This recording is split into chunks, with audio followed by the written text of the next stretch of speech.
Dans une relation toxique, s'il y a un truc que vous devez apprendre à faire, c'est de dissocier les responsabilités des deux membres de la relation, de vous et de l'autre. Parce que quand vous sortez avec un pervers narcissique, plus particulièrement, vous avez l'impression d'être une personne qui est fondamentalement mauvaise, d'être la cause de tous les problèmes de la relation. Vous passez alors la journée à vous remettre en question, à vous demander ce qui cloche chez vous, ce que vous pouvez changer pour améliorer les choses, mais pourtant, vous faites ça tout le temps, mais rien ne change dans la relation.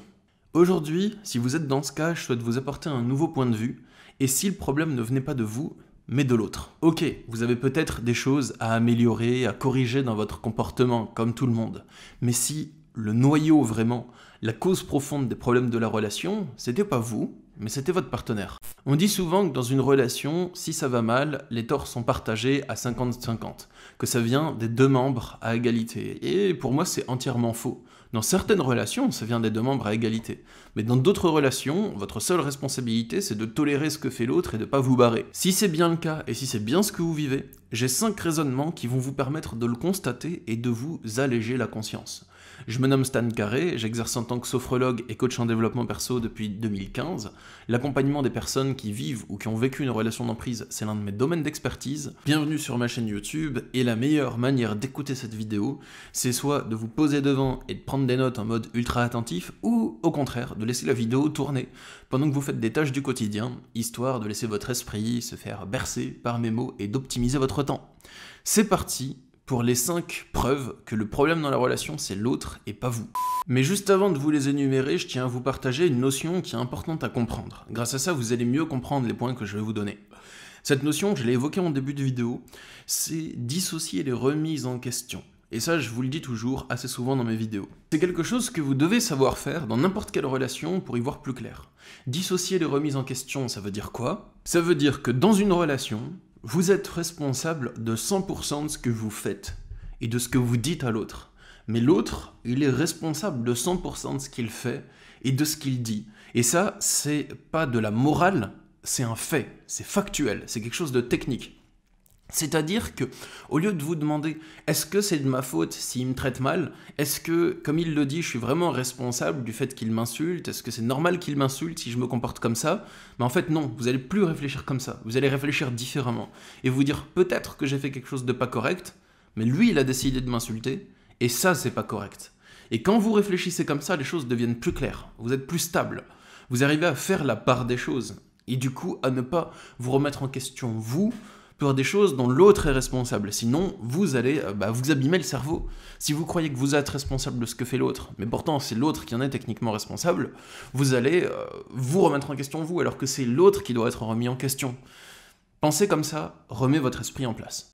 La première preuve que c'est l'autre qui est responsable du mal-être dans la relation et pas vous, c'est que l'autre rejette la responsabilité de ses comportements sur vous. S'il vous dit, justement, dans la continuité de ce qu'on vient de voir, c'est de ta faute si je te traite mal, c'est de ta faute si je t'insulte, c'est de ta faute si je te crie dessus, c'est de ta faute si je suis méprisant. Si l'autre vous dit ça, c'est la preuve que c'est lui le problème. Et je vais vous expliquer pourquoi, vous avez peut-être du mal à piger le raisonnement, mais l'autre est responsable de tout ce qu'il fait.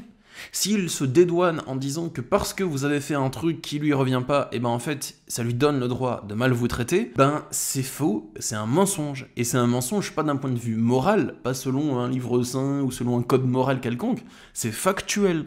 Si je vous dis c'est de ta faute si je t'ai insulté, eh ben non, c'est pas de votre faute. Vous avez beau m'insulter en premier, ensuite c'est à moi de décider si je vais répondre en vous insultant. Donc si vous êtes arrivé en retard à un rendez-vous auquel je vous ai convoqué par exemple, si vous arrivez en retard, ensuite c'est à moi de décider comment je vais réagir. Est-ce que je vais vous dire juste c'est pas grave? Est-ce que je vais vous dire poliment avec respect que ça me déplaît et que j'aimerais bien que ça soit plus le cas la prochaine fois? Ou est-ce que je vais vous mépriser et être dur et méchant avec vous durant tout le reste du rendez-vous? C'est mon choix, c'est moi qui décide de réagir comme ça en fait. Donc c'est un mensonge. Et donc le fait qu'il fasse ça, c'est la preuve que c'est lui qui cause le dysfonctionnement dans la relation. Parce que si à chaque fois qu'il vous traite mal, il vous dit que c'est de votre faute, eh bien en fait il occulte la réalité. Et donc c'est impossible de régler les problèmes et c'est impossible d'avancer, vu qu'il refuse toute remise en question, car il refuse même de reconnaître sa responsabilité dans ses propres actes. Donc une personne qui se comporte comme ça, il cause des dysfonctionnements lourds et importants dans la relation, juste par ce comportement. Deuxièmement, Une deuxième preuve que l'autre est responsable de la souffrance dans la relation et que c'est pas vous le principal responsable, c'est si l'autre estime qu'il a le droit de vous traiter avec méchanceté selon les conditions qu'il pose. En gros, s'il dit « j'ai le droit de te frapper », s'il dit « j'ai le droit de t'insulter, j'ai le droit de te dénigrer, de te rabaisser, d'être méprisant, parce que t'as fait telle chose qui justifie ça », ça veut dire que c'est un méchant qui exerce des pulsions sadiques, et qu'il justifie l'exercice de ces pulsions sadiques si vous faites ce qu'il estime être quelque chose qui justifie l'exercice de ces pulsions sadiques. Donc c'est d'une part une personne qui exerce une pulsion sadique, et ensuite qui la justifie avec une cause extérieure, et cette cause extérieure, c'est vous.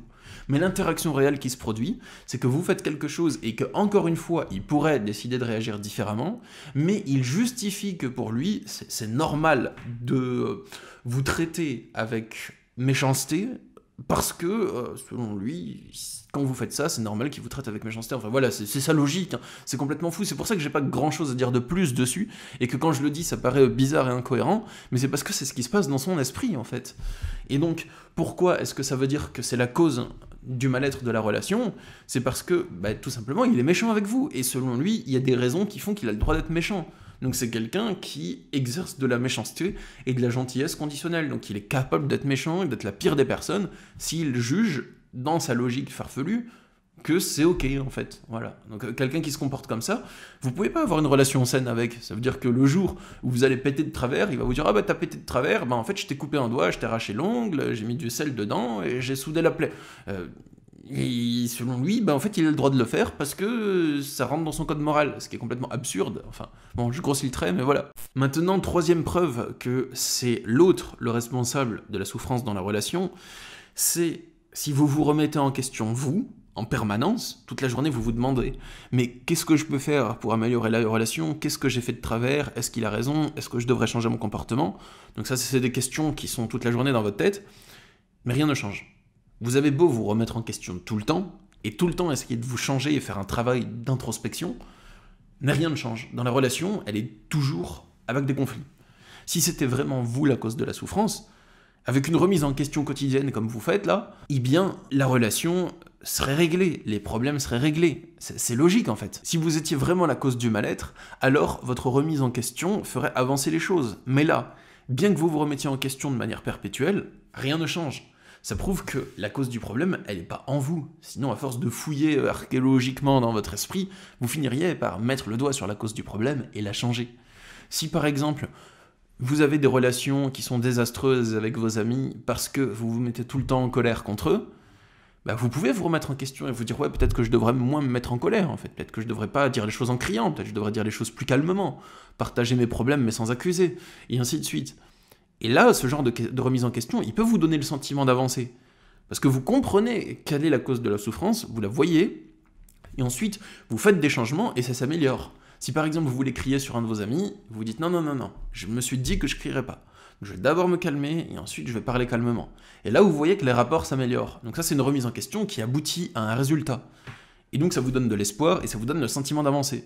Mais si votre remise en question, c'est peut-être que c'est moi le problème, peut-être que c'est moi le problème, mais que concrètement, tout ce que vous pouvez faire, c'est renoncer à vos besoins, renoncer à votre épanouissement, dans le but de rendre l'autre content, mais ça suffit pas, et il en demande toujours plus, c'est que c'est pas vous le problème, clairement. Avant de passer aux deux dernières autres preuves, qui sont importantes et significatives, je vous invite à vous abonner à cette chaîne. Si vous aimez bien ce que je partage en vidéo, abonnez-vous en cliquant sur le lien qui est dans la description.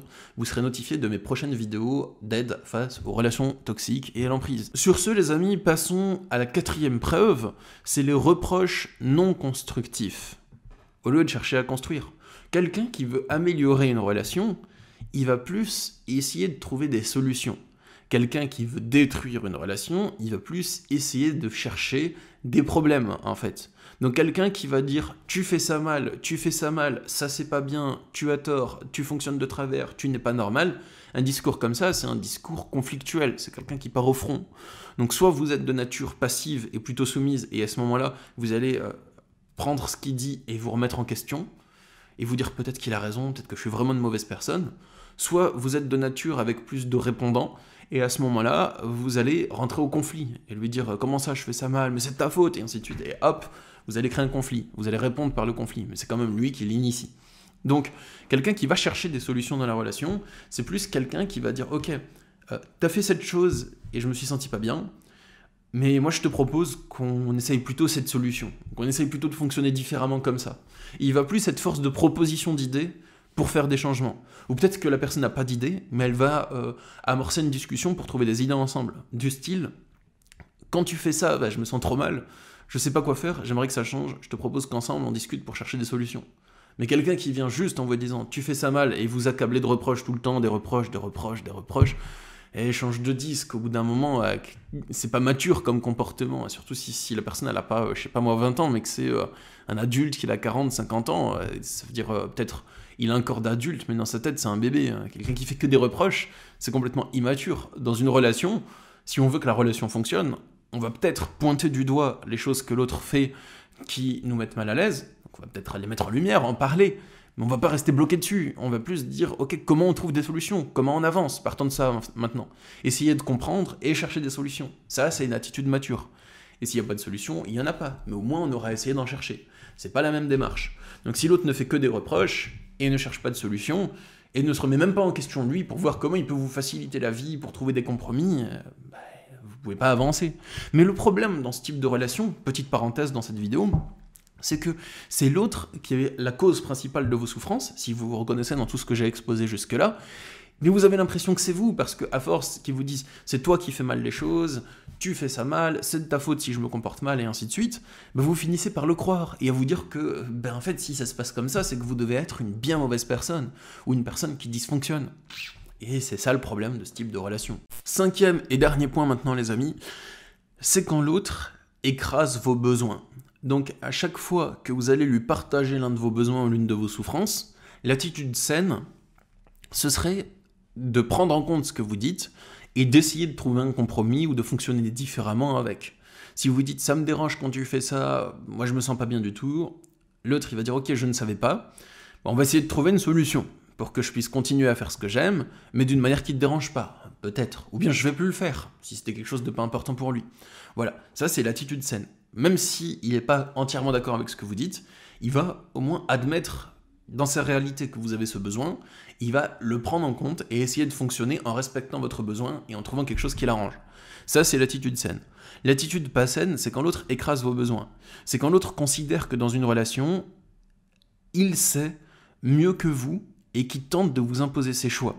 Au lieu de considérer que vous êtes deux êtres différents sur un pied d'égalité, qui vont voir s'ils sont compatibles ou essayer de trouver une compatibilité.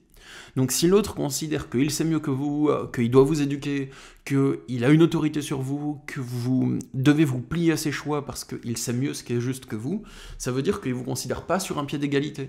Et une relation comme ça, c'est une relation toxique, les amis. Une relation où l'autre, il croit que moralement, il est supérieur à vous, qu'il a une meilleure connaissance de la vie et que vous devez simplement vous plier à lui, et c'est pas sain. Parce que même s'il a réellement plus d'expérience de vie que vous, en fait, s'il est en relation avec vous et qu'il veut que ce soit sain, il doit quand même respecter votre expérience à vous, au lieu de s'énerver parce que vous n'êtes pas assez mature. Enfin, je veux dire, c'est ridicule, ça. Toujours, les mecs de 40 ans, ils vont sortir avec une fille de 25 ans et ensuite ils vont s'énerver parce qu'elle n'a pas assez d'expérience de vie.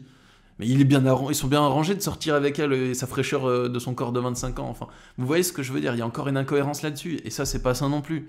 Donc quelqu'un qui veut sortir avec quelqu'un, qui manque d'expérience de vie, en fait, il faut qu'il assume ça, et que pour créer une relation saine, il se comporte pas comme si c'était un daron qui essaye d'éduquer son gosse, mais plus comme si c'était sur un pied d'égalité. Toi, t'as cette expérience de vie-là, moi j'ai celle-là, comment peut-on fonctionner ensemble, tout simplement.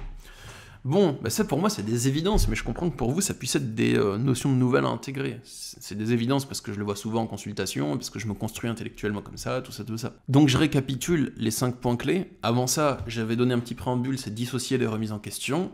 Ensuite, la première preuve, c'est s'il rejette la responsabilité de ses comportements sur vous. Deuxièmement, s'il estime qu'il a le droit de vous traiter avec méchanceté sous condition. Troisièmement, si vous vous remettez en question perpétuellement mais que rien ne change. Quatrièmement, s'il vous fait des reproches non constructifs en permanence sans aucune recherche de solution derrière. Cinquièmement, s'il écrase vos besoins au lieu d'en tenir compte. Si vous avez l'un de ces signes, c'est déjà que dans votre relation, l'autre il cause de la souffrance, et il initie de la souffrance, un mouvement de souffrance. Mais si vous avez genre les 5 de ces signes, c'est que votre relation, elle est méga toxique, et qu'il y a peut-être rien à faire. Bon, après, c'est au cas par cas, c'est vous qui voyez, vous pouvez digérer mes propos, prendre le temps d'intégrer et de rejeter ce que vous avez envie. Et si vous souhaitez avoir mon accompagnement personnalisé pour y voir plus clair dans votre relation, pour savoir si les choses peuvent changer, pour savoir si votre relation est toxique et à quel point, pour vous en sortir, ou même pour vous reconstruire ou vous épanouir après, eh bien, il y a le lien dans la description pour me contacter en consultation. Je propose des consultations individuelles, et mon but est d'être efficace pour vous et de vous aider à trouver des solutions à chaque rendez-vous. Et qu'un seul rendez-vous soit déjà utile en lui-même et vous donne déjà le sentiment d'avancer. Voilà les amis, avec joie d'avoir pu partager cette vidéo avec vous. Je vous envoie plein de bonnes énergies, des ondes positives, et je vous dis surtout courage et force à vous pour la suite. Au revoir.